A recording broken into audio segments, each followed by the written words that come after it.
Good evening, everyone. I apologize for being late. Where's my headphone cord at? So I can stop that echo.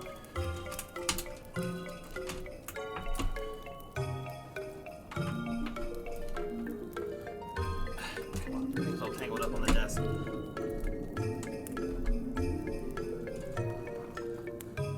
Beatboxing the Steamboat Willie. Well, you know, I heard that freaking I had heard that, where did my drink go? That, Mickey Mouse went into, what, public domain today or something?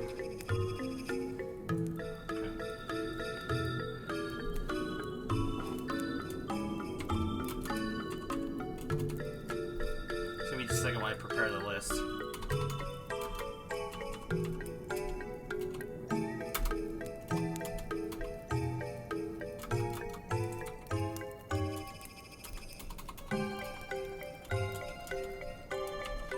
It may not be a very long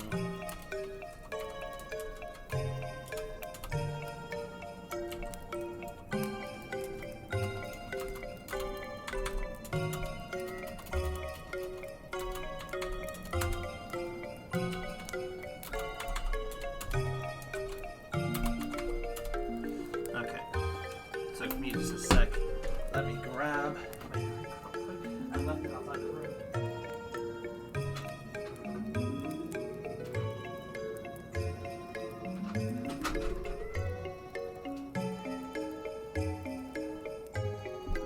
Alright. I'll just leave the winter playlist music playing since, you know, we're gonna need some background music. Since we're gonna be here for a hot minute. Not too long though, because it's a much shorter list than last year for sure.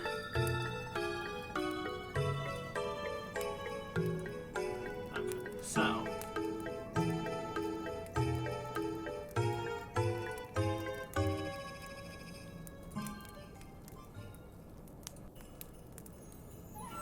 I'll leave this here. It's not really, it's gonna be sloppy. Guruman will be on the list. I just don't, the question is where. So real quick, let me also pull up my list of the games I played. So let's see, out of the total games I played this year, and it was a disappointing few months we had, or I had anyway. I had 1, 2, 3, 5, 6, 7, 10, 12, 15, 16, 17. So we have only 21 games on here. Technically 20, depending on how I categorize them. And it's mostly just here to break down. So the first game on the list here was back for January, where I only had finished 3 games, 2 of which were on stream, which was Dead Cells, Panzer Dragoon, and Blossom Tales. What is this? Actually, good question. Oh, it is Kingdom Hearts 2.5 HD Remix. It's just playing things randomly, so I don't really know. So I apologize if that's not very clear to read. So I'll go in order of the games I played rather than going in order of like tier lists. So for Dead Cells, that's a difficult one. I think my overall enjoyment of it was really good. I just wasn't very good at it. What was it? I might put Dead Cells. I might think on it a little bit later. I might put it in A tier. Now I played this.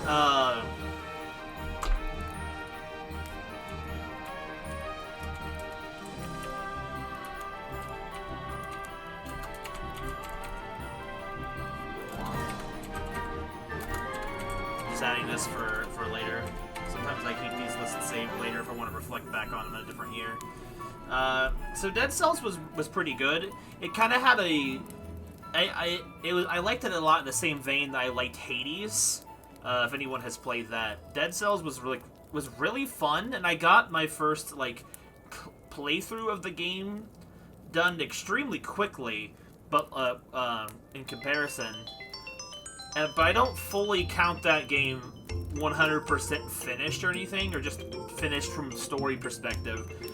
But I put it on here because technically I did finish the game in one playthrough, but like you're meant to play through it multiple times in the DLCs and stuff.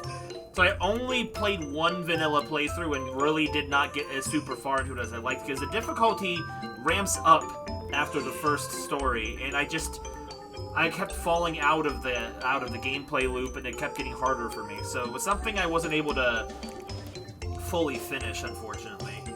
But I really did like it when I played, and I do want to come back to it at some other point in the future. I always wonder if those roguelike games would be really good for streams, but I also feel like I've tried streaming them before, and no one really seemed super interested in them, like with Hades and whatnot. But I think they're definitely way more fun to play than they are to stream. I think a lot of the games that are on this list will probably come from games I played in my free time, but like this year was really bad in terms of me having time to play things.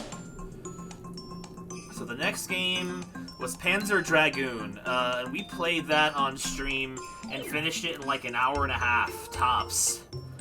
So see, that's the thing, if anyone remembers it. That's when we were playing as a dragon flying through the skies and shooting things like a fighter pilot mission. I think everyone might remember that stream.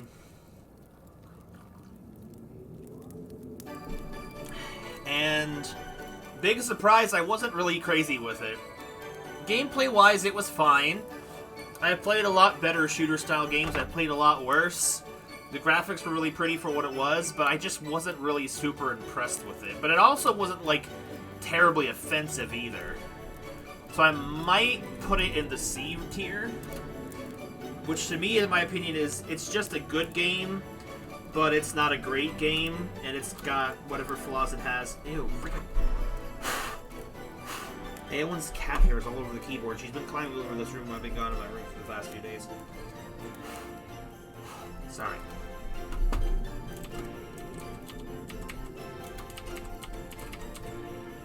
It's just like, but the game was just, it was just kind of mediocre. I was expecting it to be, it did need more to fulfill me. I wasn't, like, unhappy playing, like, it wasn't horrible or anything. It wasn't a bad game. But I wouldn't go as far to say it's a really good game either. It's just, it feels very middle of the road. And for me, like, when it comes to my tier list, like, S is, like, reserved for my favorites, but S and A are kind of almost interchangeable. It just, I think it comes down to more personal enjoyment of them. Like, S and A, I feel like, are super close, but, like, the differentiating thing is, for them, really, is just how much I enjoyed it and to keep one tier from going too big. So, in the way I break it down, I feel like C is really middle of the road, D starts becoming really bad, and then F just is, like, awful with no redeemable qualities to me. Very few things get into the F tier. Okay, so Blossom Tales was the next one. That was the game where the grandpa's telling his grandkids a story, and the game is played through the style of a Legend of Zelda classic-style game. I remember it being really good. I don't know if I would say it's fantastic.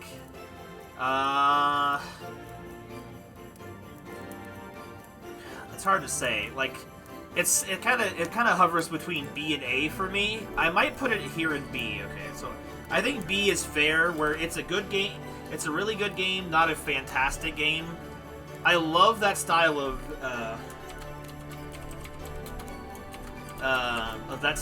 Zelda game, the top-down classic style ones, but like it felt like it left a bit to be desired in terms of its story and a little bit of its execution. And I think like some of its dungeons, I remember, weren't too incredibly interesting. But like it wasn't bad, but like it could have been a lot better. Well, maybe not a lot better. It could have been better, but it could have been a heck of a lot worse. So I feel like B is a fair point to place it in. And that's all I finished in January. That was before the move. We're gonna get to a little more bulk, well actually not really. There's only 3 games I finished in February as well. So January and February are some of my more busier months of the year. Then I didn't start picking up stuff again really until October. Things fell off a lot. So for February, you finished 0 in January and February? Oof. By the way, hey Ice, how's it going? Next on here I have was Dead Rising 2. Now, obviously I played on stream played in 2022, I played Dead Rising 2 on stream. I played this with my sister. So, but I will rank it for... Actually, you know what? I want to see... What did I rank it last time I ranked it? I want to see... To see if I can't find it real quick. For comparison's sake. Because if I agree with it, we already have talked about Dead Rising 2 before. Goodness, it's been a while since I've opened it. No, I didn't want to do that.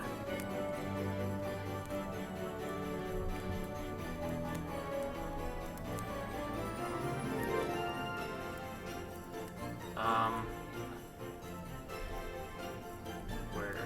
Okay, here, hold on 1 second. So let's see, where did I put it in the 2022 tier list? Okay, yeah, that's fair. I put Dead Rising 2 in B last time, so I think, to be fair, I'll also keep it in there again in B. I'll trust my past self on that. That's honestly extremely fair. Okay, so what was next? Get off of here. Freaking apps are trying to see like, hey, new year, buy stuff, please. Okay, so next up, I'll talk more about Dead Rising 2 when we compare it to the off-the-record version. So we got Star Wars Rogue Squadron 3D, which was essentially Star Wars Rogue Squadron for the Nintendo 64. That may also be a game I put here in B, I think. Yeah.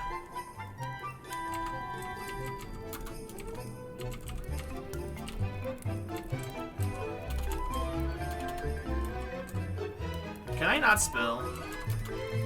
I sure can. Oh, wrong. I used every other vowel but the one I needed. So, like, Rogue Squadron was the Star Wars game we played earlier this year, at the beginning of the year. As a moderate Star Wars fan, it's still fun. And as a big fan of, like, space fighter pilot type of games, like Star Fox and Starlink and stuff like that, Rogue Squadron was my first introduction to the genre and really kind of defined my interest in it. And it's obviously a game that hasn't aged super well. Graphically, it's a little rough, but it tells a pretty cool, self-contained story, and it's still a lot of fun to play. The PC version of it's pretty awful in terms of crashing, and it's just a piece of old ancient hardware that I never want to play on PC again. If I ever play it again, or whenever I do, it'll definitely be on the Nintendo 64's hardware. But, like, I've always been a big fan of starfighter pilot games, at least ones that have an interesting enough premise, and Star Wars was easier for me to get into as a kid. I really liked what it did with what it had in the Nintendo 64 era, so I guess that's really all I have to say about that. And, okay, this will be fun. Isolate came just in time. The next one I did was Xenoblade Chronicles 1, the Definitive Edition. I had finished that in February. Now, to be fair, I had been playing the Definitive Edition remake with my family on and off for like the last 2 years. And honestly, I started playing Xenoblade Chronicles 1 with them after I had finished streaming it before. So I had started a playthrough of it on the original Wii U hardware with the original copy. Then I moved over to the Definitive Edition when it launched, and I would play that on and off with my family, or with mostly my stepdad and my sister, to see the whole story. The rest of the house didn't really care as much about it. Like, my stepdad still goes, like, you know what time it is? It's time to play Xenoblade. I'm like, we've already finished that game. So, the question will be, is if I feel like... Such longevity for a digital game. I didn't get to play the future connected DLC to it, but I figured whenever I do that, I'll consider it its own entry as its own separate 20-hour-ish experience. So I'm gonna judge the Definitive Edition based off of just the Definitive Edition, and I feel like I gave Xenoblade 1 an S when I first played it. I don't even know if I ranked the games back then, if I was ranking my games. But I feel like Xenoblade 1, I think, still stands up as an S-rank game for me. Whoa, I can't spell when I'm not looking. Like, the Definitive Edition, I didn't stream it. Maybe one day I'll stream the bonus mission or whatever, episode, whatever. So you guys, for those who don't know, can see some comparisons of it. The Definitive Edition's been out for a while, so people have probably seen it already. But, like, graphically, it's such a massive overhaul from the Wii versions and the 3DS versions. And the models all look really nice and good. Everything just... It's just, like, an enhanced... I feel like it's just better in every way from the original port and then the 3DS port. I mean, not that I've played the 3DS port to compare it, but I can only imagine. It's like, but then again, it's just the same game, but better. There's, like, the enhancements. It has, like, the remastered soundtrack, which you can choose to still listen to the classic one if you prefer it. For some songs, I did prefer the classic over the remastered songs. I know some people probably prefer the more realistic models over the anime-style ones, but the anime-style ones, in my opinion, do a better job of showing character expressions because they're not held back by the quality of the models. The 3DS port looked worse than Wii? That's incredible. I also like the addition of the casual mode, because honestly, the casual mode was the only way I was able to actually play against the super bosses, because I don't know, otherwise it's super grindy. It was nice to just put super casual mode on the terrible bosses I didn't ever want to replay again, like the one fight in the Bionis Insides and whatnot. And what was the other thing? Oh yes, the fact that yes, there was a casual mode on the Xenoblade Chronicles 3D thing. Basically, with enemies that were higher level than you, it removed the accuracy debuff, so you could still fight them, and they still had an advantage, but they didn't have the ability to just dodge all your attacks, which honestly shows how much easier those fights are with accuracy debuffs removed, because most of those fights are much easier to manage because you don't have to deal with the debuffs. This one? I want to see what the song this is now. DSDK Pass, apparently. So yes, it is a Mario Kart song. The Night Fishes. But the quality of life changes to the Definitive Edition just made it a really... Oh yeah, the other thing was the Nopon Arc stage. Sure, the idea of time attacking enemy waves was fine enough as a challenge, and I'm sure people who really love the grind for the challenges probably had a blast doing it. I just kind of played it casually, and it was nice to be able to complete Colony 6 by using the Nopon Arc stage in case I had missed stuff, so I didn't have to grind as bad through the whole game. And yes, I did do all of Colony 6 again. I don't know why I did, but I sure did. And, oh boy. I didn't finish all the recruiting into the colony, but I finished the building of it. I probably didn't need to do it, but I did it anyway. It wasn't as bad as the first time around, but then again, understanding the game better was easier. Nice kill, Mum Garfield. What song is this? I don't think I've heard this one before. Oh, I definitely would never have heard of it. I've never played the game. Okay, so anyway, moving on, stopping talking about Xenoblade. That was it for February. So I had 3 games in February, so not that great. So in March, we have 2 games I finished. Gurumen and Elden Ring. So we have Gurumen. Okay, so... No Isolate. No, that just means we get an installment of Xenoblade every year. I'm gonna add Xenoblade to the tier list next year. I'm going to do the DLC sometime this year. So Gurumen, There is no doubt in my mind that it's obviously the top half of the list. I just don't know exactly where.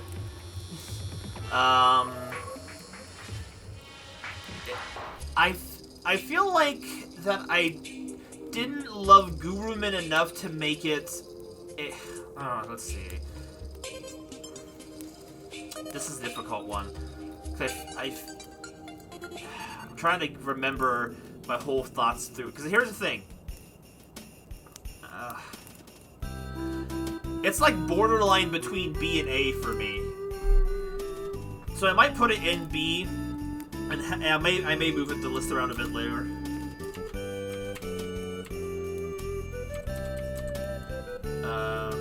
Did I spell it right? G-U-R-U. I had the spacing here.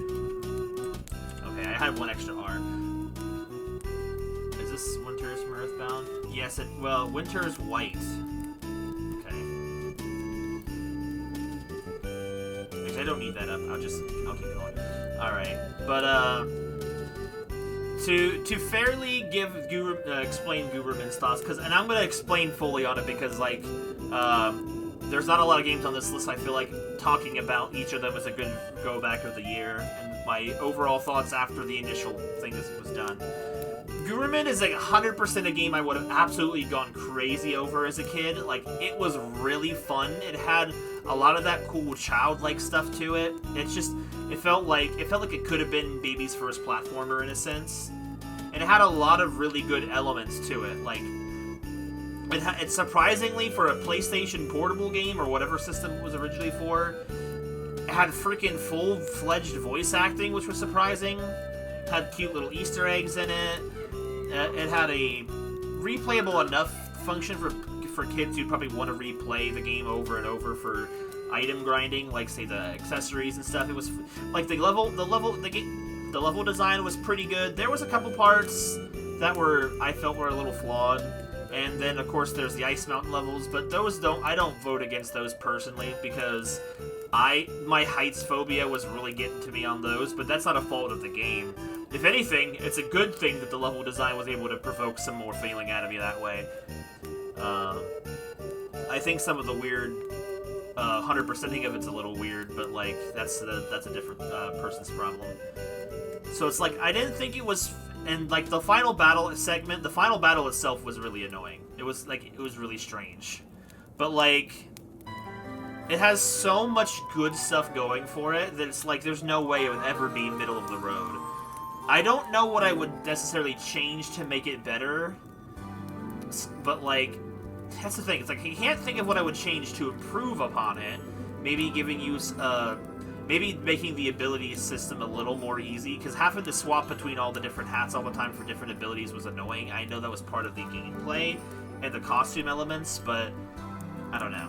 I think for what it was a fantastic game for what it was, and I had a lot of fun with it. Honestly, I had enough fun with it that when the 3DS eShop was closing down earlier this year, and it was on sale, I bought up Gurumin for the 3DS. Like, I'm like, that game was good enough and worthy enough to have it for me to buy it again. And if I ever play it again, it'll probably be on the 3DS as a casual thing for myself. I really enjoyed it, and I could see myself coming back to it in a few years. So let's see. And next in March, the only other game in March I finished was Elden Ring. Now that was, 2022's Game of the Year. So, like, I didn't start playing it till... I got it on sale on PlayStation after the Game Awards. So I thought, okay, well, it's a perfect chance to play it if I want to get it. And I bought it in, like, December, and didn't start playing it till, like, February or whatever. Because I wanted to play something, and at the time we were moving, and it was cold, and I didn't have access to my game studio as much, so I finally decided to pick it up and start playing it. And oh boy, is it a really bad difficulty curve at the beginning. But, like, once you kind of settle in, really start getting comfortable with the gameplay mechanics, it was a lot of fun. It had a really fun to explore overworld, where it's like, it wasn't like the Breath of the Wild element where, like, the whole part of exploring is just seeing and taking the world in. No, there's like all kinds of little sub-dungeons and hidden caves and all this stuff, and you exploring every place, like you never know what kind of boss you're gonna find or what items you'll get out of it. So it was always really fun to explore. And it sucked getting my butt kicked in over and over, but just, again, after a while of understanding the game, that stopped happening, and I just started having a lot of fun, to the point where I went through it multiple times, and I went through with different kind of weapon sets up and build sets up, and it was really fun to Bill Clinton! So it was like, it was a lot of fun gameplay once I started understanding it. And it still keeps itself tough but fair. It was the first of the Souls-like games I've ever completed, and I have completed it. And heck, I did too much in my first playthrough and did probably like, what, 90% of the game in the first playthrough. Maybe an Orthodox rabbi. So, all that to say that I'm putting it in the S tier. Honestly, one of, if not the best. Honestly, it might be the best game I played this year. Because, to be fair, while I could say that about Xenoblade, I stretched that out across 3 years of replaying the remake, and I've already played the original, so it feels like finishing up a game I played for 2 years and calling it the best game I played in all of that year seems a little unfair. I wasn't sure if Elden Ring deserved the hype it did. With all the stuff going around it, but in my opinion, I think it honestly did deserve it. Like, for once, the hype and the memes and all the stuff was well deserved, and I look forward to playing the DLC when it comes out. I have considered doing a streams of it at some point, but I also realized, like, how would I really do it to make it interesting? I thought about saying, like, doing a playthrough, but rather than me controlling the build I would make, I would have everyone else vote on what I would level up in the playthrough. Almost like playing through me. Like, I do the gameplay, I do the item collecting and all that and whatever, and choose what I do with what I have, but having the chat basically pick my class and my levels, that would be, like, sort of a challenge and things. I've seen so many people do challenge runs of the game, too. So it's like something that would be more involved with the chat would be something I could see doing in the future. But I don't know. I've thought about that. I thought about pitching it sometime. Maybe once I clear out some of the backlog I want to do on stream first. So, but that was it for March. Oof, we only okay. For April, we only had one game finished in April, or I did in my life and stream, and it was Sonic Colors Ultimates. So this is where we might get interesting with the Sonic stuff. So yeah, April only had Sonic Colors Ultimate. Now we've talked about whether or not the original Sonic Colors was a better experience than Ultimate. Some gameplay stuff was better, but the music was, in most people's cases, objectively worse. And my personal take on Colors really is just like, I feel very little about it. Like, I don't hate it, I don't love it, and that nestles it really easily in the C tier.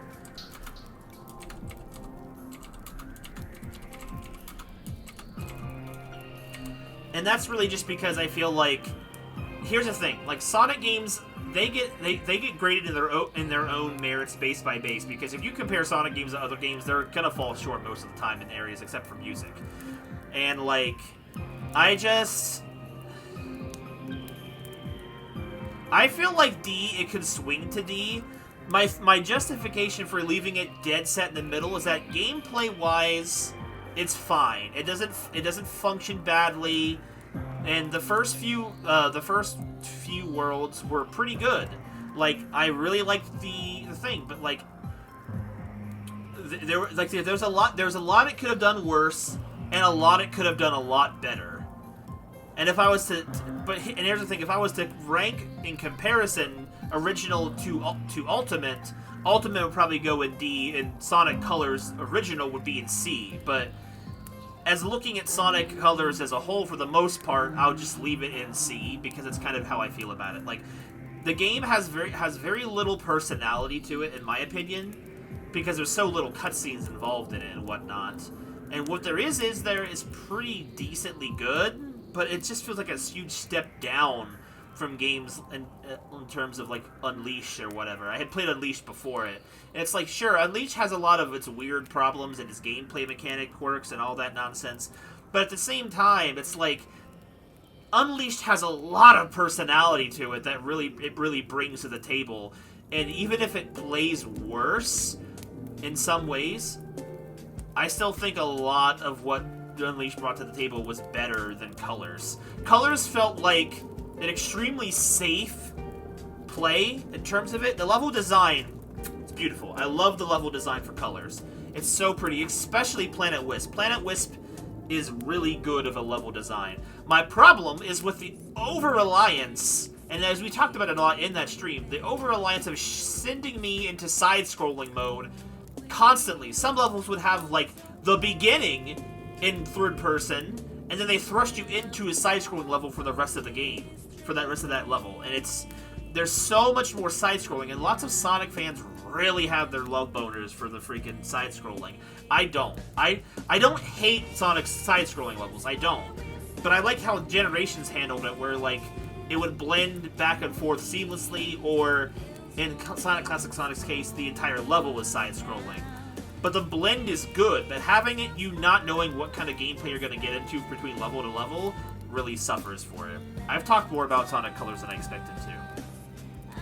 But that's just the thing. It's like, I don't like its gameplay choices of over-reliance on side-scrolling to be safe, whereas I did love its music and its graphics and the cutscenes that it had, but just not as good as it could have been. But it was such a missed opportunity for me. I never understood the hype behind Colors, and I still don't.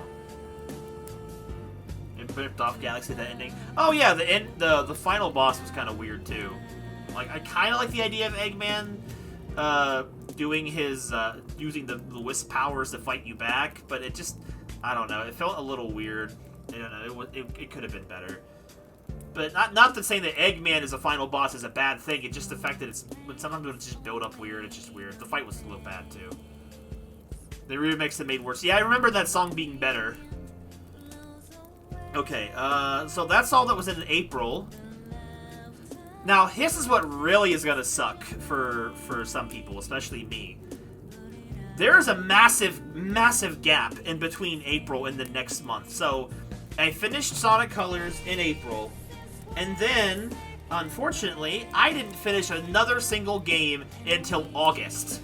So I went through May, and June, and July without finishing anything at all.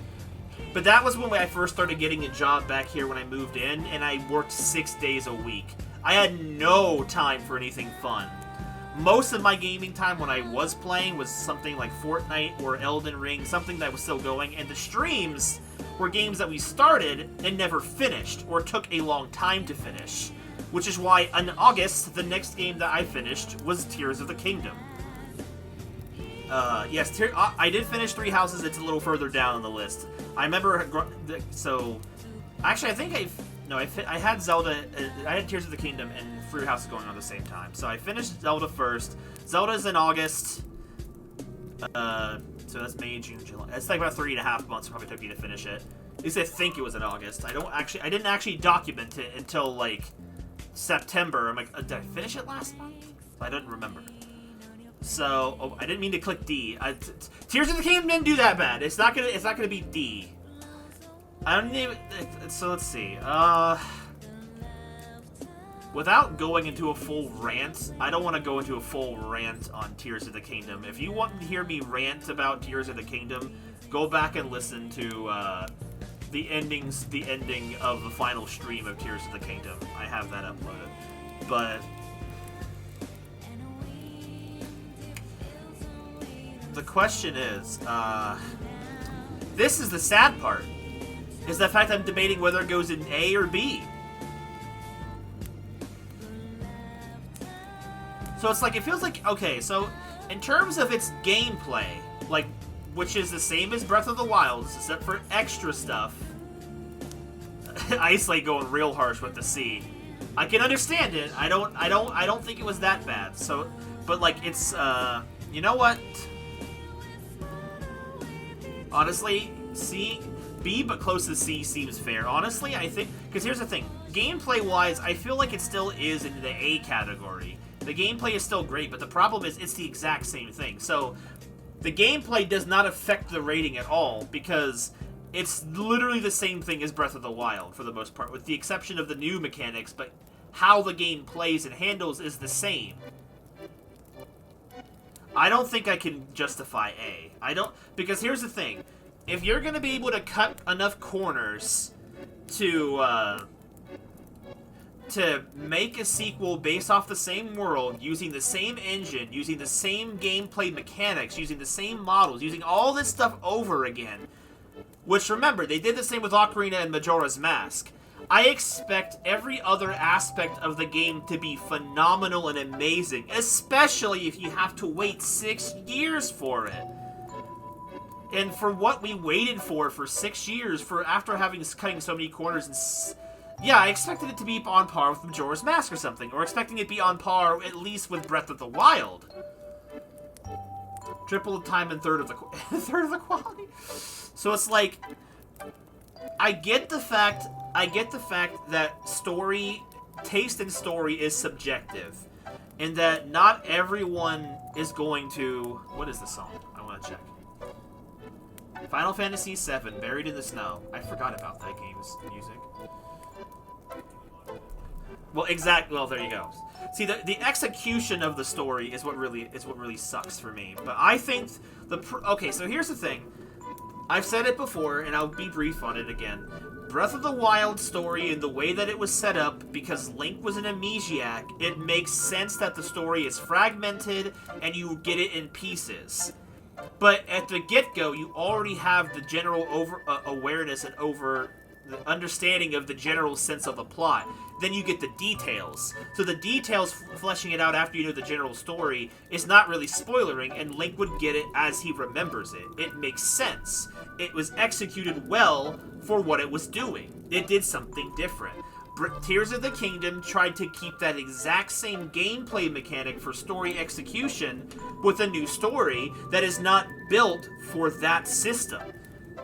And that's why it's worse. Because Tears of the Kingdom story, whether you like it or not, is delivered in a linear way. It's a linear story, told in a non-linear fashion.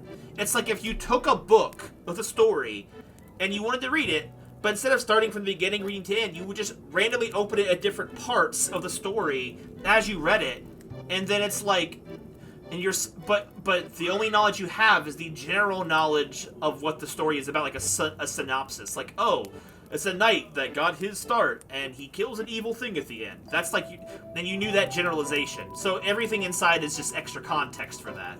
That's how you like going in. But like, it works for Link being an amnesiac and remembering his memories. This didn't make any sense. I get... Okay, spoilers for Tears of the Kingdom. If anyone hasn't seen it, this is your chance to not pay attention for a few minutes. Or a little bit.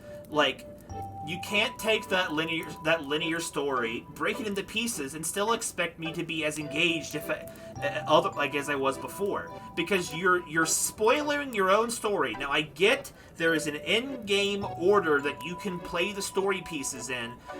Like, in the chamber. After the first one, it shows you the order in the chamber. But it's super vague, and if you're not noticing it, you're not going to see it. And it doesn't support the gameplay of, like, oh, I'm going to go to these in this order. No, if you're playing and adventuring around, you're just going to get them as you find them. Now, if you had just found a memory, and it played the memories in order that they happen whenever you pick them up, no matter where, that would be fine. But every location's tied to a specific cutscene, which makes sense because of the glyphs that you'd find. But in a storytelling experience, it's bad. Like I said, in the first one I had the first introduction one. The second one I had was after Ganon killed Sonya and he arose to power. Everything else in between that matters so little when you know Sonya's dead. And all this stuff they're building up really doesn't affect anything anymore. It doesn't... Or heck, even if you just interacted and said, this is memory blank of blank, would you like to view this? And you can say no and come back later if you want to, or whatever. But The game ruins its own story. And another thing about the story is, granted, this is more on me for having good expectations. When the trailer and the game itself both started pushing the revival of Ganondorf, after having not seen him in a proper Zelda game since Twilight Princess, unless you count Hyrule Warriors, we have not seen Ganondorf since Twilight Princess in 2006. It's been freaking 13 years since we've seen Ganondorf in a game where he's Ganondorf. Canonically, anyway. And you expected... The stakes were high. I had high expectations. And Matt Mercer's performance as Ganondorf, regardless of the execution, was absolutely fantastic, and I loved him as Ganon. I could have seen a gruffer voiced person doing it a little better, but Matt Mercer's performance was fantastic of Ganon. But like the execution of Ganon in the story, now don't go crazy. Hyrule Warriors was actually really fun. It's really fun. It's a better story than Tears of the Kingdom, and I'll die on that hill. It's not a great story, but it's better than what we got for Tears of the Kingdom. I like the Warriors' gameplay style. But anyway, like, you expected great things with Ganondorf being involved, and it takes till, like, almost near the end of the game for one Ganondorf to acknowledge Link, which, and the way they explain it does make sense, but the fact that you have so little impact on the story involving Ganon just is ridiculous. Now, it's like Ocarina of Time, sure, Ganon had no care about who Link was. He didn't even know who he was as a child. But the moment Ganondorf got his power, and he was keeping tabs on Link the entire time, which is how he found Sheik/Zelda in the first place. So he was known to have been keeping an eye on Link. That was kind of whole part of the thing. You were taking out his generals, essentially. Tears of the Kingdom does that, but worse. And the whole subplot of the fake Zelda really has no weight to it when you already know she's not her the whole time. There's no tension. I said I wasn't gonna go on too long. And okay, so basically you get the idea. The story was really bad for me in Tears of the Kingdom. And sure, you can like the twist and you can like the implied but not ever actually said love interest that Link and Zelda have. But there's so many more. There's so many more problems with it aside from that, in my opinion. Exactly like you said, Ice. Just using the lore to farm nostalgia. But also just the fact that it did very little extra with gameplay. Sure, the fusions of creations and being able to build your own stuff is really cool and fun and all, but in practicality, not a lot of different options you have available to solve puzzles. Like, here's the thing. The idea was to give you puzzles to solve them at your own pace, your own way. But the problem with the game, in my opinion, is while it gives you the ability to solve puzzles your own way, most of the puzzles are really only solvable by the way intended, and if you find some other way, that's amazing. I thought that there'd be way more ways to solve puzzles on your own by using that very first screen of the example shrine at the beginning of the game, thinking, oh, we're gonna have way more cool ways to be with ingenuity and stuff. But the problem is the game punishes you by basically taking way longer to play, by spending your aim power having ingenuity when you can just do it the normal way they expect you to, like a fifth of the time. Like all the times when I was in the underground trying to build traversal vehicles that I spent forever making them to use them for like 30 seconds, I could have spent all that time building it just walking to my destination and got there faster. There's just... Right, like, and it's like... That, there's also the fact that not enough of the game felt changed enough for me to justify fully exploring it with a fine-tooth comb like I did with Breath of the Wild. It didn't entice me enough. Whether that's a game fault or a personal me fault, that's up to people to decide, but in my personal opinion, that stuff... Okay, yeah, talking that out, it landed solidly into B tier. Where it's like, gameplay is not a bad game. The rockets were fun to use. There was fun stuff to do, but again, it takes so much more effort to play the game fun than it is to play the game as intended. It's like what you mean. Like, if you want to have real fun with this game, you got to put in all the time and the work to get all these junk and all these pieces, and it's like, And when the easier solution was just do the set stuff that you've given all the time to do. Just, I felt like the thing what keeps it up as high as B, personally, is the fact that the gameplay, while mostly unchanged aside from the new mechanics, it's still a solid gameplay experience. Playing the game, for the most part, is still really fun, and I do really enjoy it. And if it wasn't for the bad story, and the fact that it took so long to bring us this piece of mid, it might have had a little bit more room with it. It might have worked its way up to an A. But you had 6 years to finish this. And actually, they had it done in 5 and spent 1 whole year polishing it and fine-tuning it. I'm like, yeah, you took an extra year to give it to us, and it still is a flawed thing that doesn't hold a candle to other Zelda experiences, in my opinion. I get that's an opinion-based thing, but that is also the point of tier lists, I guess. The fact that they spent that long and that's what we got, it's just like, it's worse. Don't announce games that are coming until they're like at least a year or 2 away. Let's not get into the habit of announcing games 4 years down the line. That's ridiculous. I don't care if COVID was the reason why everything happened and took forever. I'm like, yeah, but you also were still probably at least over 2 years out if COVID wasn't a factor. And I'm also sick of the thing where it's like, even now after it's over, people are still blaming COVID for all of their things as shortcomings and problems. Be like Ramirez. Blame the good things on his life because of COVID. Don't blame all the slow stuff. Monolith stuff made its whole thing in freaking during COVID times and still had better quality. And if Xenoblade 3 was on this list, you can know it'd be up pretty high. I'm sure the DLC would have been an S rank for sure if I hadn't played it this year. That was way too long just for Tears of the Kingdom, but I guess I kind of expected that. Anyway, after August, we went into September, which I technically finished 2 playthroughs of a game, but technically only one of them was something that was finished. So, in September, I finished a second playthrough of Elden Ring, and I spoke enough about Elden Ring. It's not getting a second placement on the list, that's not how it works. But, second playthrough, still really fun. It's like, Elden Ring is one of those games where multiple playthroughs can have a lot of unique fun to them after you know a lot of information about the game. Knowing the whole game, then it's like, but now I can play as different things, I have all this thing, now I can start having fun with the game without any real pressure. And while most of it was just speed running some of the basic stuff, playing through it again was a fun thing. And it was a different type of fun than the first playthrough. Here's a new trailer, it also comes out tomorrow. See, exactly! See? I guess that's what I mean. Like, we need to get back into the mindset of, like, not announcing things early. Like, super early. I liked it when Nintendo started shadow dropping their titles about half a year out. That was better. It felt like a cool surprise. Oh, this is coming soon.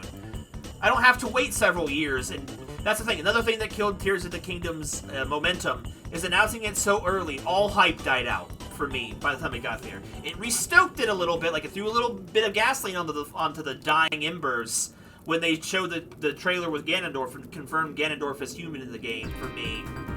But basically, my excitement went from flames to embers by the time the game came out. And that's all I'm going to say about Tears of the Kingdom. We're done with that. So the next game that was in September was Sonic Frontiers.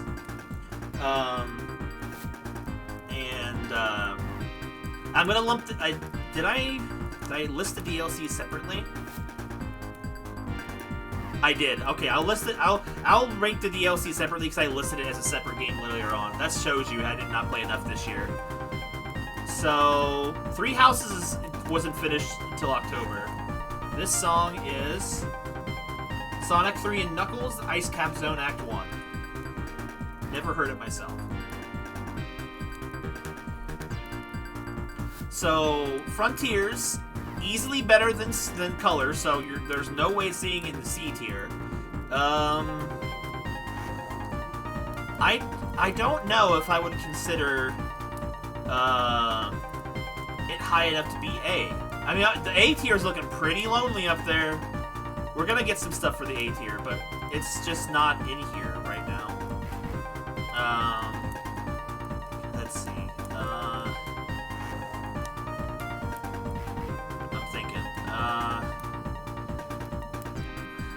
Like, it's at least B. It's at least a B tier game. But is it an A? I don't think I liked Sonic Frontiers enough to put it in. We'll put it in B. It's not below Tears of the Kingdom. I'm just putting them in order of the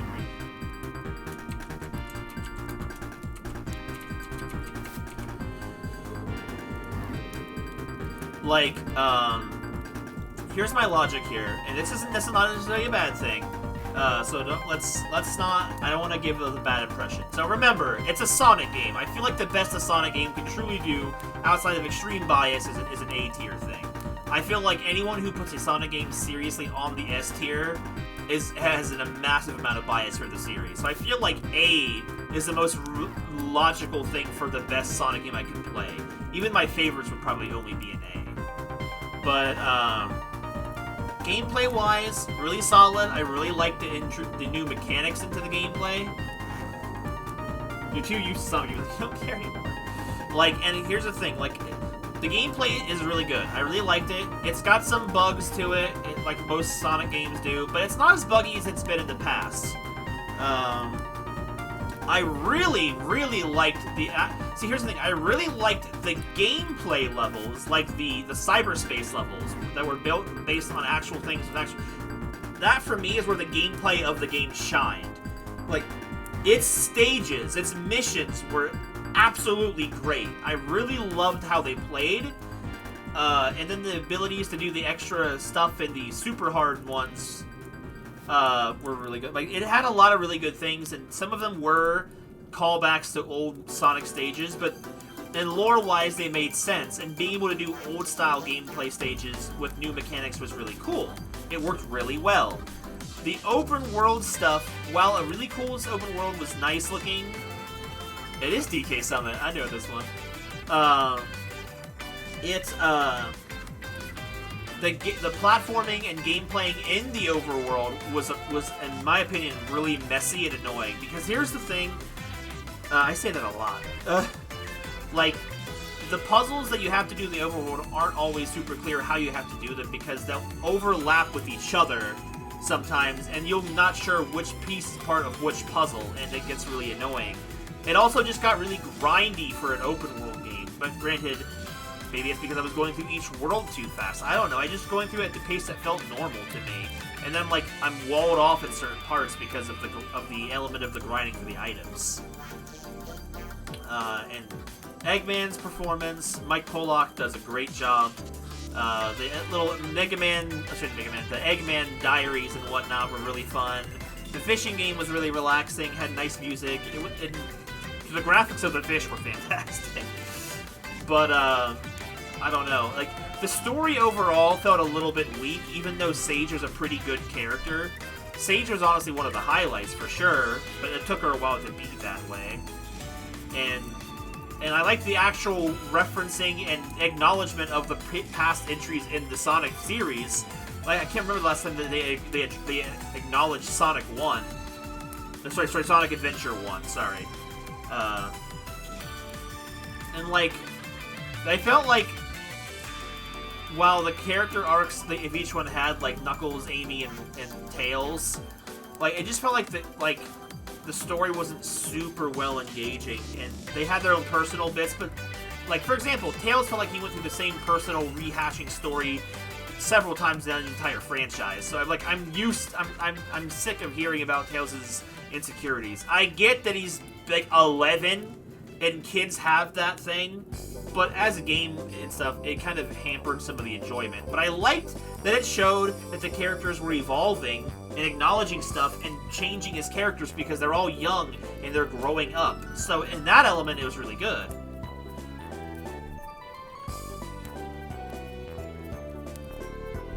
Yeah, they ignore past Sonic games a lot unless it's a direct sequel to something. Like, they stopped referencing other Sonic games, it felt like, once after Sonic Adventure 2 was over. Aside from Generations, which is obvious.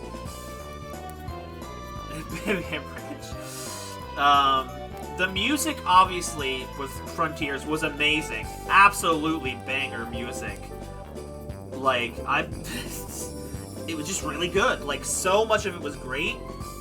And it's a sad thing that the worst thing was probably the final boss pre-DLC who had maybe the most uninteresting song, which was like the tagline song, the Frontiers song.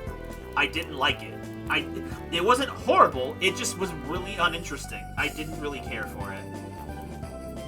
Like, the first 3 boss songs were so great, and then and I really expected them to go all out on the final one, and it felt mediocre compared to the other 3 that came before it. I was hyped! But, it's like, that's the thing, it's like, the number one thing that I really look for in, oh god. The original final boss was probably the absolute worst thing I've ever had to do in a Sonic game. I blotted that out. It was awful. Who designs the final boss of a game based off gameplay that you do twice in the game and has nothing to do with it? Also, at least in Nier Automata, you had plenty of practice for it, and it was a more fleshed out mechanic. In Sonic, it was garbage. Like, it wasn't even consistent with itself. The other times you do the shooting things in Sonic, you die in a single hit. I know this song. Sorry, wait a minute. What is this song? Ah, it's Metallic Mountain. That's the one. I love that song. Oh, absolutely fantastic song. Anyway, the fact that it's inconsistent with itself, like, in the other sections where you're playing as Tails doing the shooting thing, you die in one hit. In the final boss, you have an undefined amount of health that no one knows, and it feels like it's a scripted event, and you just randomly die to random bullcrap. It was so dumb. Why would you do that? And I'm not talking about the DLC just yet, because I'll list it in its own thing, but it'll probably still stay in B for different reasons. Honestly, you know what? I'll just leave it at that. I'll talk about the DLC as well. Like, there's no reason to separate it. Who cares? The DLC does fix a lot of that, but it still does bring base game down. The DLC was really fun because it added the other 3 characters and gave them completely full, fleshed out gameplay styles. But my problem was with that, you don't have to hardly play as them at all. Honestly, I didn't even get all of the power-ups for all of the characters, but they're all well fleshed out that if that overworld had been more interesting to explore, I probably would have had a lot more fun with it. Maybe if you had done something like having to actually switch characters on the fly, doing things in one place and then switching to another one without having to reload and move the areas would have felt more natural. But, like, the problem was exploring that same overworld, which is the same island from the main game, was the problem, because then the overworld is littered with more junk again, and it's hard to tell whose challenges are which. You'll do a whole challenge with one character, realize it's the rewards for another one, something like that. It was annoying. Like, it was flawed. Like, great ideas. The first time in ages that other Sonic characters were playable in a game like that. But, like, it's so flawed because you do so little with them. But it had so much promise. Final boss was more interesting. The boss rush was absolutely awful. The boss rush was so bad. Like, here, I get the fact that once I knew the solution thanks to space and playing on easy mode, the boss rush was child's play. But the problem is you can't just play the way you want. You had to play through the boss rush 100% optimally. And to do that, you had to exploit one combat style and have to do it in the most boring way possible the whole way. It did force you to learn how to fight bosses in ways that the main game never made you do, like deflecting rockets back at the Wyvern and stuff. Like, the Wyvern was a really nice reflesh out of that boss, where it's just kind of simple first playthrough, though. So there's that. And the fact that the bosses were fixed based on fixed stats was better, because then at the very least, over-leveling past your problems in the main game doesn't trivialize the content, and it did in the main game. Final boss, I still hated the final boss. Still wasn't very fun. The targeting system was pretty bad for it, how to get the mechanic to work. And I hate perfect deflecting. But, like, it was still a better experience than the freaking Galaga final boss, or whatever you want to call it. So, there's that. The DLC overall enhanced it, but the problem was it basically retcons the final chapter or story bit of the main story game. So it kind of felt like it was really confusing. Like, yeah, you get the same outcome at the end regardless, but like it's confusing about what the heck happened. Yeah, the story also sucked. And that's the major thing for me. Because like with Sonic games, like their stories are usually bad, but they're most of the time Sonic stories, while they're bad, it's entertaining. It's like they're, and like how I said about Dark World. Dark World felt like the Mario Galaxy ripoff for Sonic. But its personality and its cutscenes were really fun. It had a lot of fun personality. When Eggman pretended to die in the story mode, I actually was caught up in it. Like, you felt more involved and the story was more interesting and fun. And then, like, Frontiers wasn't as good. It's way better than Colors. Way better than Colors. But, you know, and I like that it showed the characters were evolving as characters, but, like, it's still not far from the most interesting story Sonic has done. And here's another thing, you know, more comparisons about enjoying Sonic 06 in some ways more than Colors. I don't think I'd say Sonic Frontiers was better than sorry, Sonic 06 was better than Frontiers or anything, but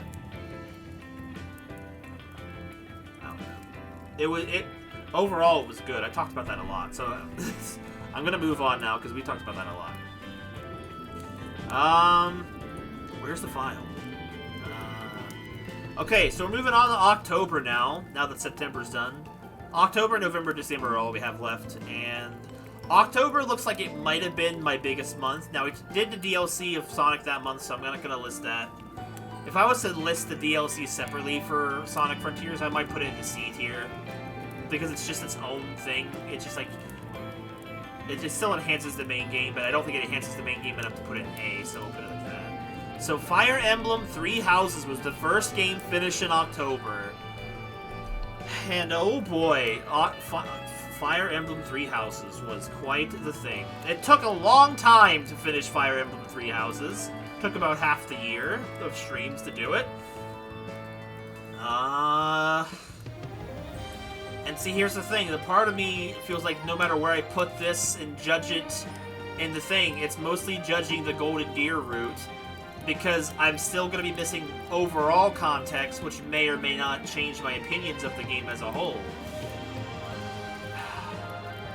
And I don't know. We'll be mad at what you're saying. Okay, so... Alright, let me think on this. I might... well, it's borderline again. Just for the sake of some discussion, I'm gonna put it in A, borderlining B, I think. Oops, I wrote it wrong. Tired.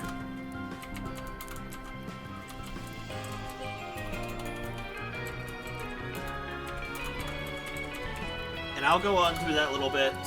Like, it's not good enough to be an S rank for me, but it was one of the best games I played this year. Now, I've said before about how I don't like, because the way the game was split up to be 3/4 stories with different outcomes in them, feels more like they took a concrete story and ripped it apart to justify its gameplay loop.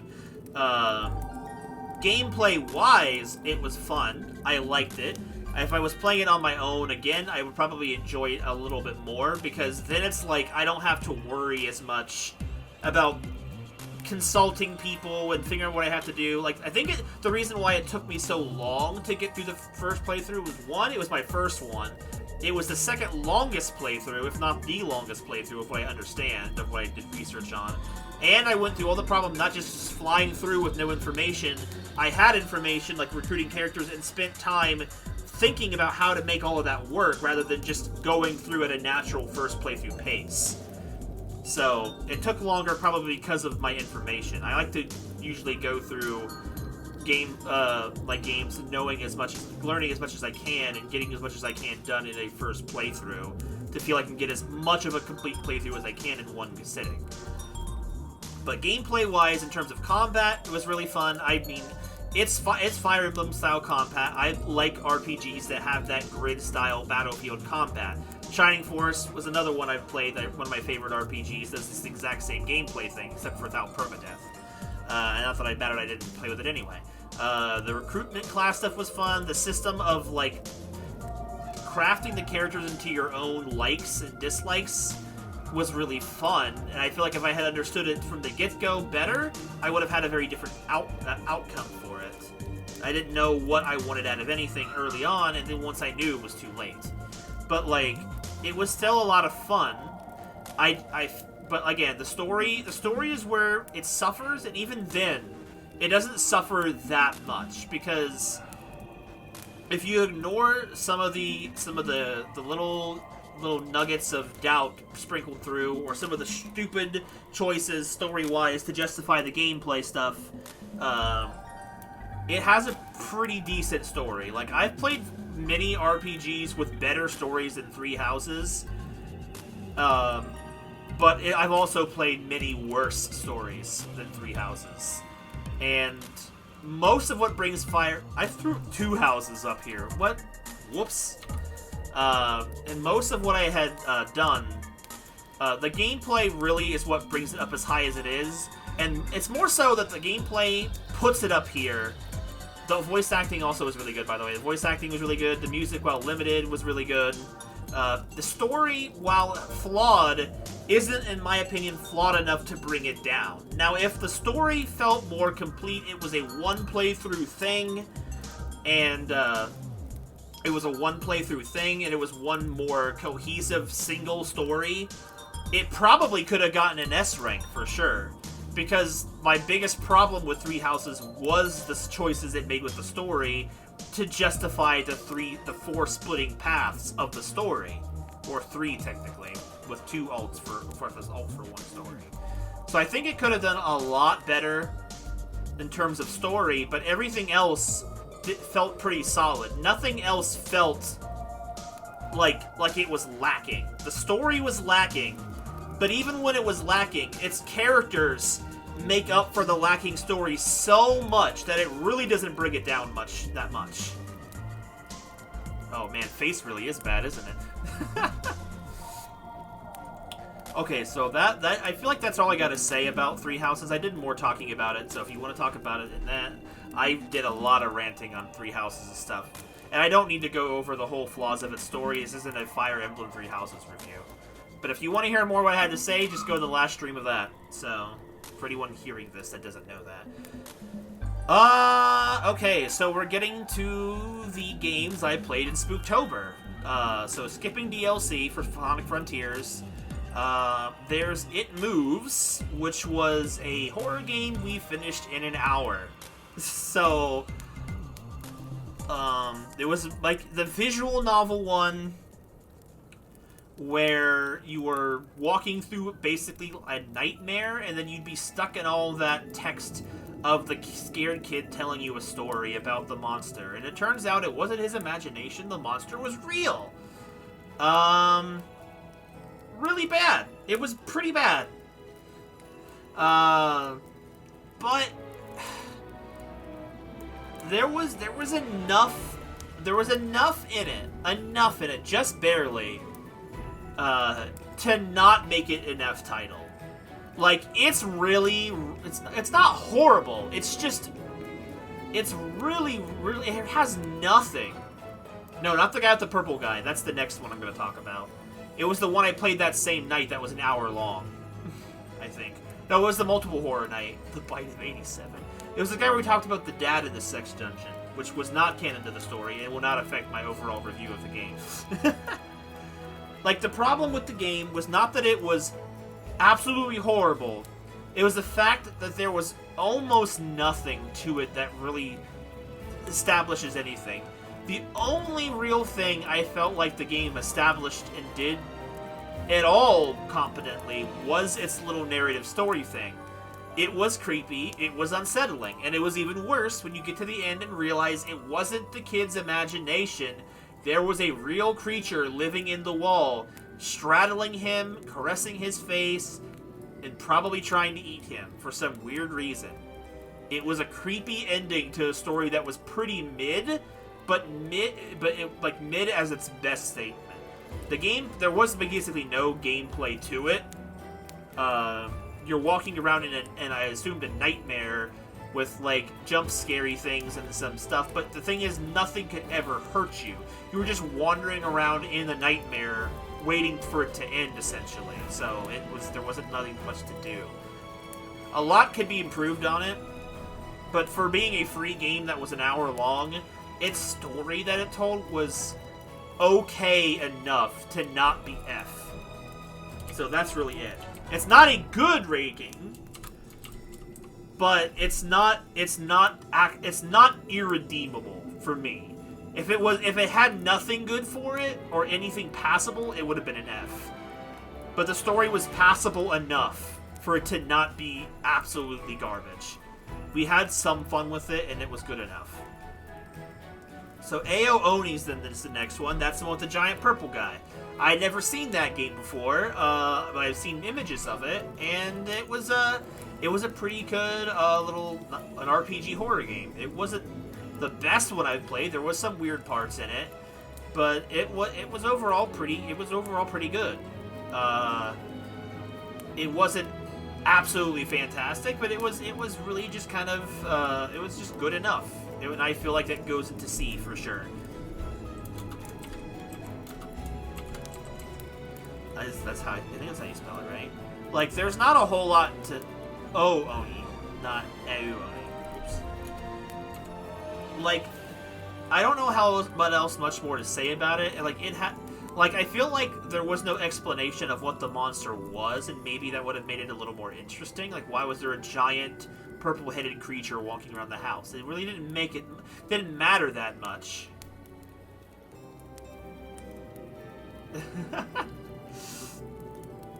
I've never heard this whole playlist this far in, so I don't know. I just don't have a whole lot to say about Ao Oni. I like RPG horror games where you have to walk around a map, solve a few puzzles, and basically get to the end without getting murdered to death. And it was pretty good. It was a little longer than I would have liked, but that was me being bad, and some puzzles being really stupid. So like it has a lot of room to improve, but it also could have been so much worse. So it was a good recommendation, Ramirez. I did enjoy it. And the only other thing left in October was Dead Rising 2's Off the Record edition, which was the parallel universe version of Dead Rising 2, where if anyone didn't really fully remember it or see it, it was basically the story of Dead Rising 2, but instead of playing as Chuck Green, you played as Frank West, the protagonist from the first Dead Rising game. And like, what if Frank West went to it was in Dead Rising 2 and not Chuck Green? A what if scenario.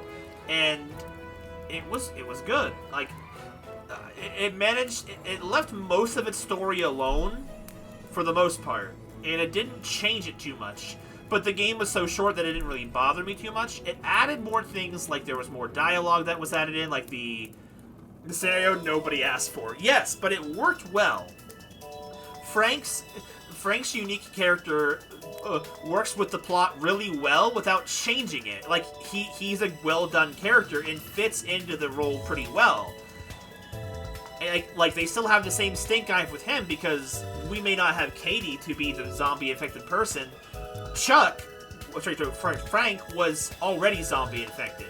He was the problem they had to worry about. And you had to manage your own Zombrix intake.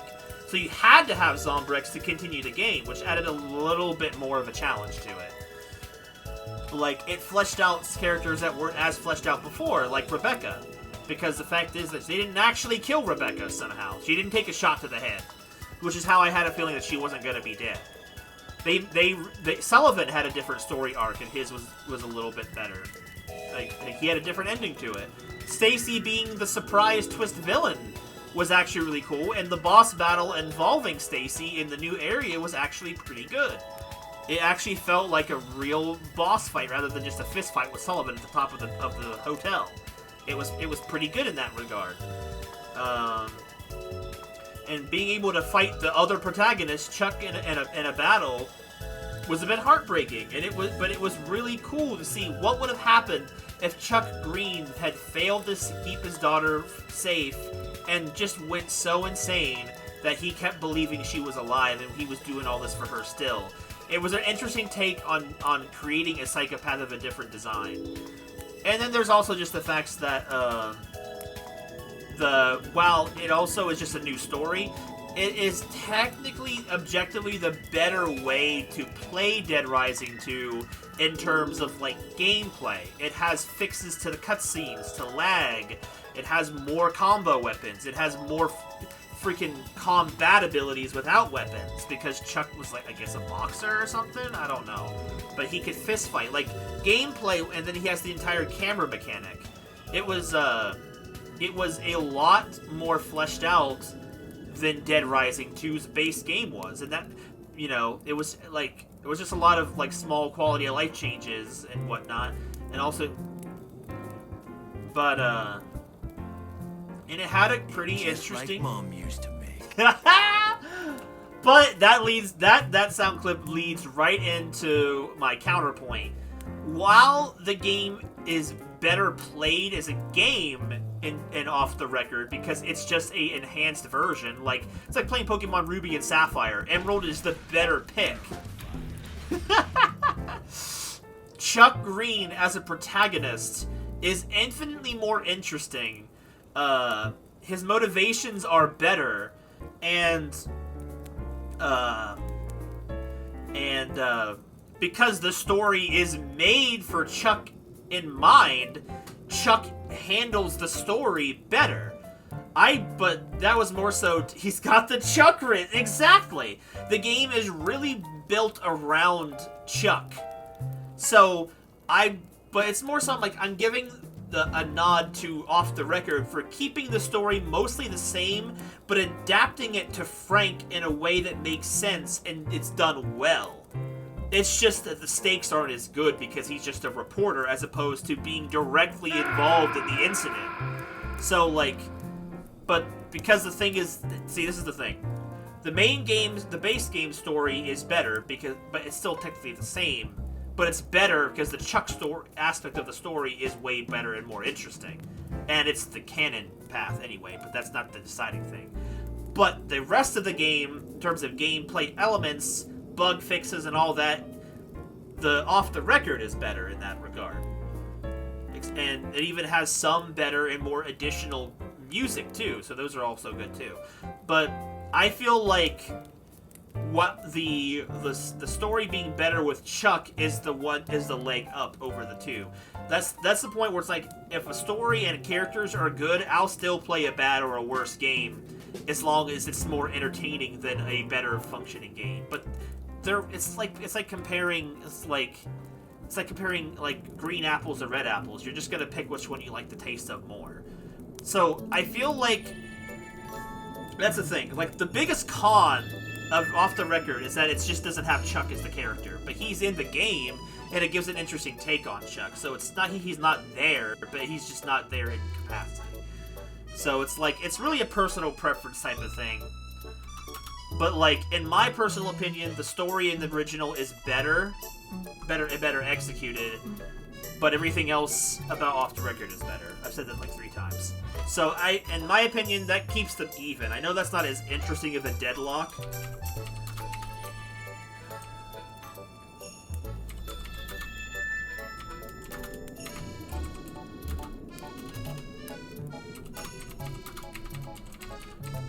But it was I didn't know where I was gonna put it until I started walking through it with my thought process. It's definitely one worth playing too. But if you only gotta play one, just play the main game one.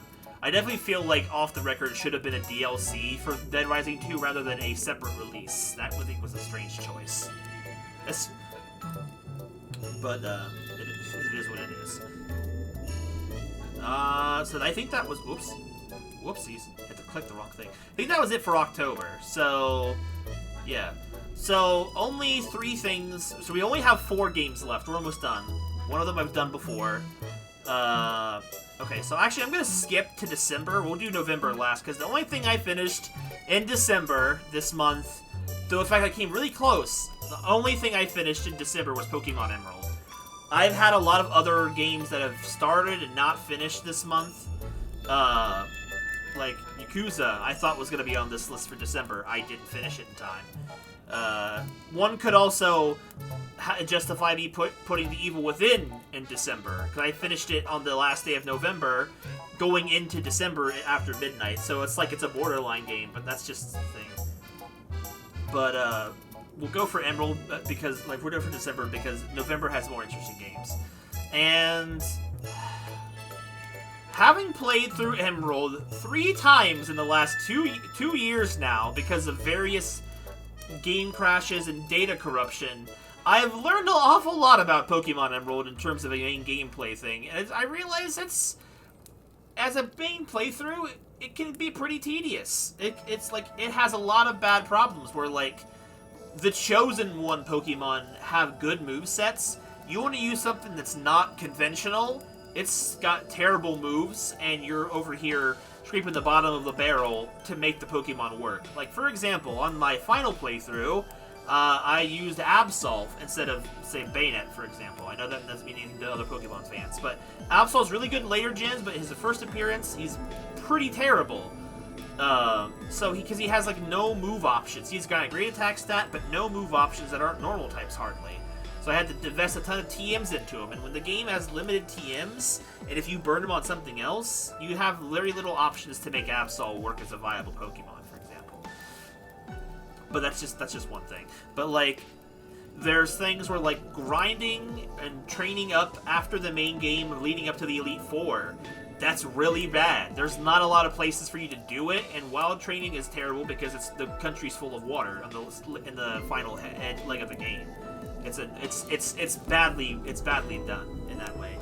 Obviously, Omega Ruby fixes a lot of those type of things with the gameplay mechanics, but it's just like, but like Emerald had a lot of good things going for it back in the day. Getting Battle Frontier added, doing the contests, but the water, it's like I realized like that.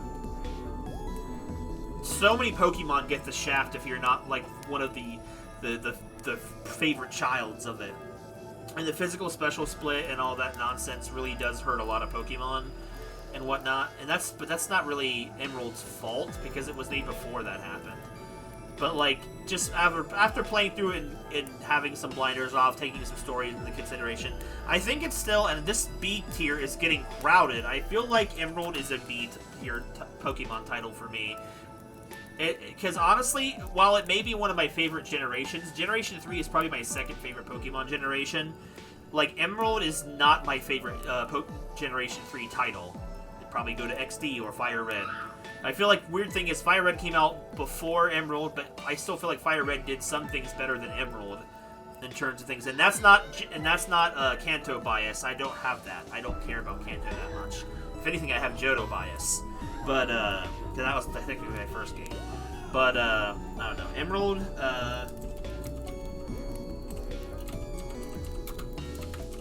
I feel like there's nothing.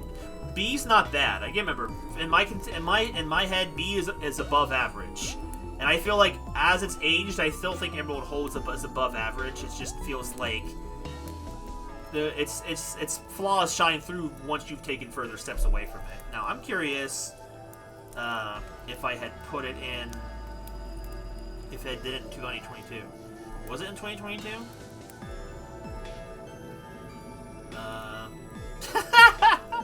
I did do it in 2022, and you know where it was? It was in the B rank! There was a lot of Pokemon in 2022. I can look at this and I see a lot. Arceus, Colosseum, Emerald, Scarlet and Violet, Pokemon Shield, and Brilliant Diamond. 2022 had a lot of Pokemon in it. So now then, we're moving on to the final month of the year, November. I have 3 games here. These are the last 3 for this review segment. And we got Cosmic Star Heroine is the next one. And that's an indie game on, I think, all indie game platformers. Now, it's an RPG, and but it's done like in a Super Nintendo style with sprite animations, sprite art, and like sprite designed cutscenes. Like, it's a really aesthetically nice looking game for what the aesthetic they're going for is. It has pretty decent characters in it. They're not fantastic characters. The protagonist is pretty good. But like, and the story is passable. It's not like crazy unique and stuff, but it's not bad and boring. It's just really kind of slightly interesting. I guess if that sounds makes sense. It's interesting enough, but it's not boring. But it's flawed. It's a flawed story. Not the fact that the story itself has flaws in it, but more so like it's a passable story. Where the game shines is its gameplay, and it does a really unique take on an RPG game battle style. Because basically the whole cast is fleshed out with a completely unique battle style, and how they work with the protagonist can work in a really interesting ways depending on what you're fighting. It's also a unique game, whereas you don't have wild encounters, you have set encounters in the game, and once you've beaten something, it never comes back. It's like that kind of stuff. Characters share experience, all that. It has a lot of good elements for it gameplay wise, but with some flaws in it. I feel like if the game had been longer, it had to give you more time to flesh out the battle system. It really could have gone somewhere and could have been installments in other battle games and stuff like that. I don't really want to spoil too much of its story. I would say if you get the chance to get it, like its worst highest price is $15. So it's always has a chance of going lower. It's pretty good. It's not a super long game, and I don't think it needed to be. But I definitely feel like while it feels like the cast is fleshed out not for story-based purposes, but to incorporate more combat styles, so they need more characters to do it and give you more choices to play as, rather than actually adding to the story that it's telling. Again, it's not a terrible story. It's a completely serviceable story. It's really fine, but it's just kind of mediocre. And as much as I really wanted it to be really good, it's just a lot of ways it's average.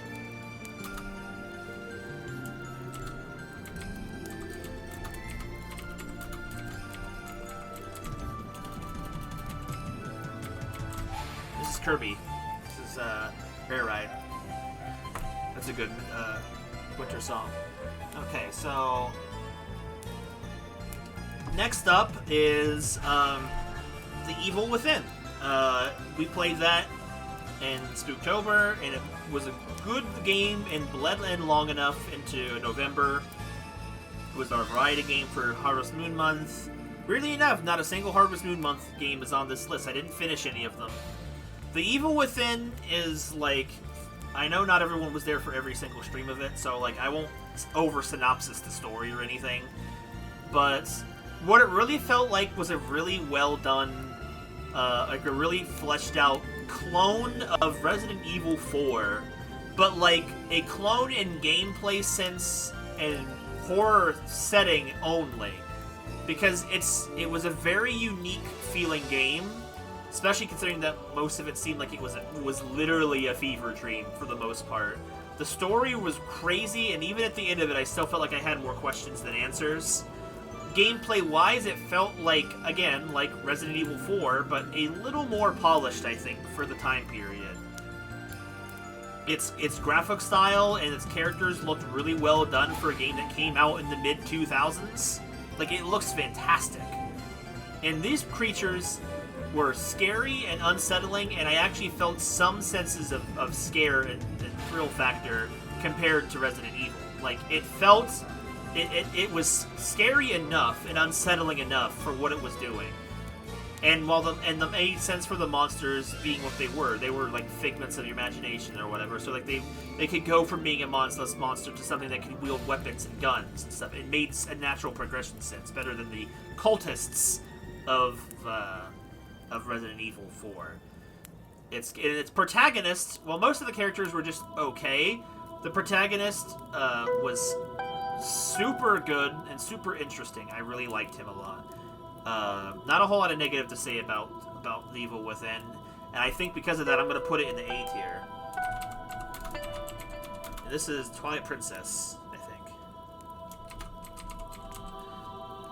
It was, I really liked The Evil Within. Like, it surprised me with how much I liked it. It had some ragey parts, for sure, but most games tend to do that.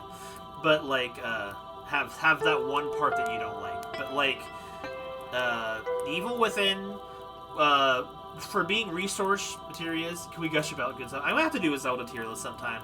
I always talk about doing tier list streams, but I just never get around to doing them. If you guys want to see those, like, let me know. I can do some of those. Maybe I can actually find something better than a freaking WordPad. I just want people to come out and help me suggest stuff. I just need something for templates to help me do that kind of thing.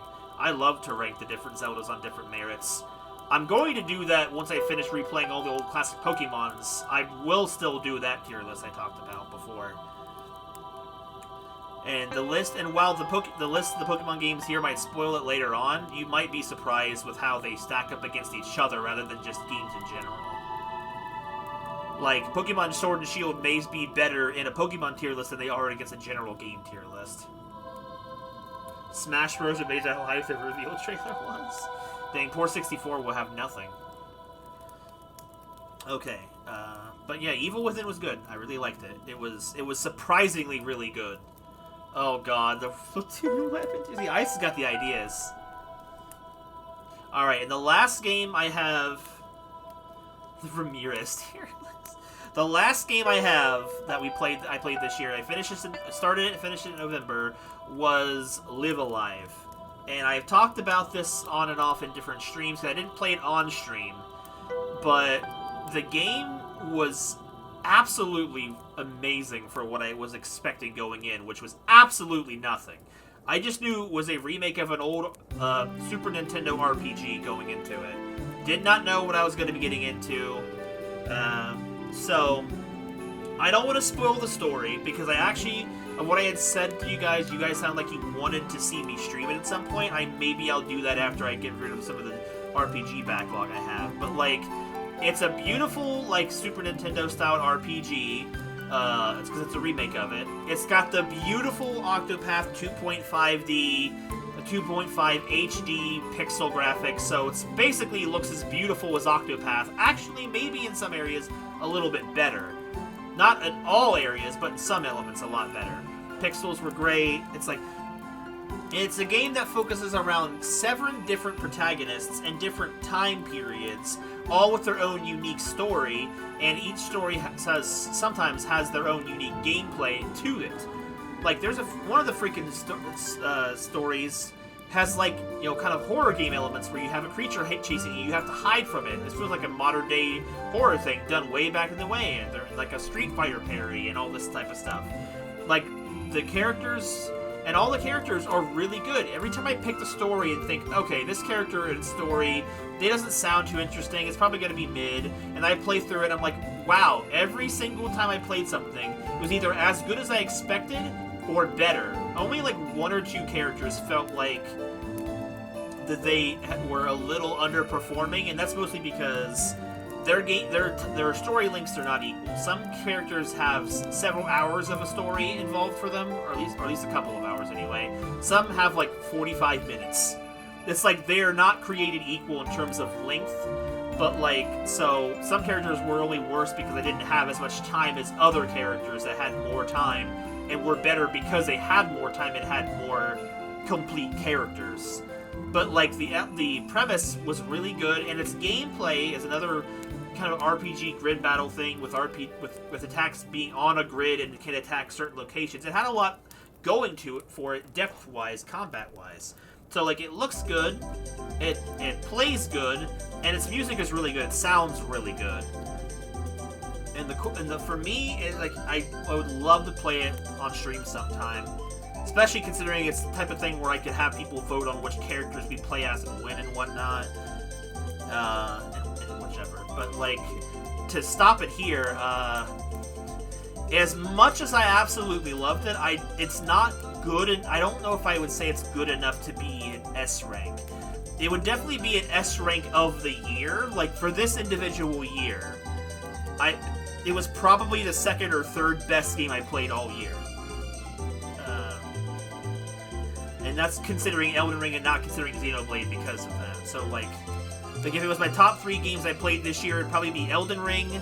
That I finished this year would probably be Elden Ring, Live Alive, and then probably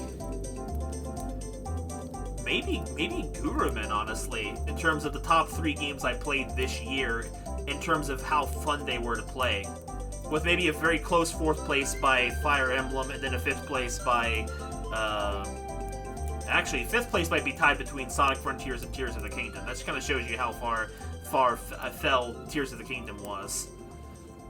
So, I'll put in but as a general game listing, I feel like I'd say Live Alive is A. And it was a really good game. I really enjoyed it. If you guys get a chance to play it yourselves, I would highly recommend it. It's on Steam, PlayStation, Nintendo. Probably goes on sale pretty often. I saw it on holiday sale for $30 on PlayStation at the very least. So I'm gonna save this document.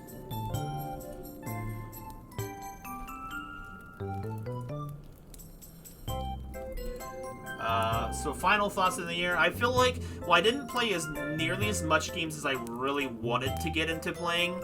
I played I feel like almost everything I played was of really good quality, and I really enjoyed the streams we had this year. And I really just wish I had more time for more variety types of streams. Muni's the bus, exactly. Muni and Gurumin was the bus. And I played a lot of games that ended up in the B tier, but a lot of the games that were, a good amount of the games that were in the B tier were some of the most fun I had playing the games on stream. Gurumin was a lot of fun. Sonic Frontiers, honestly, also really good fun. Those were some really great ones. And while I complained about it a good bit, Fire Emblem was still fun to play. It just took a lot longer than I expected, but that's not really necessarily a negative. It just felt negative because I only had 2 stream days a week. I would love to get that changed sometime coming into this year if I get this thought up. But overall, wish I could have played more, but I really wasn't displeased with what I had played. There's a lot of games that are probably going to be popping up in January or February for next year's reviews because, so many games I've started in this month or a month ago, or even just this year, are probably going to be finished really soon. Like my own personal playthrough of A Wonderful Life for the Switch, that's going to be done really soon. So that might be in January's thing.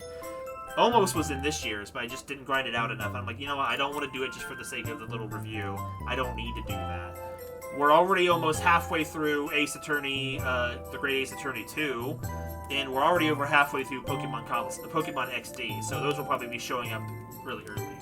Speaking of Pokemon XD, now that this review stuff is done, I'm gonna get the stream switched over. I'm gonna end the stream here, and in the chat while the stream is down, just let me know what you're of the streams I played the games I played this year on stream, or just in general what I streamed this year. What was your favorite thing that I did through the past year?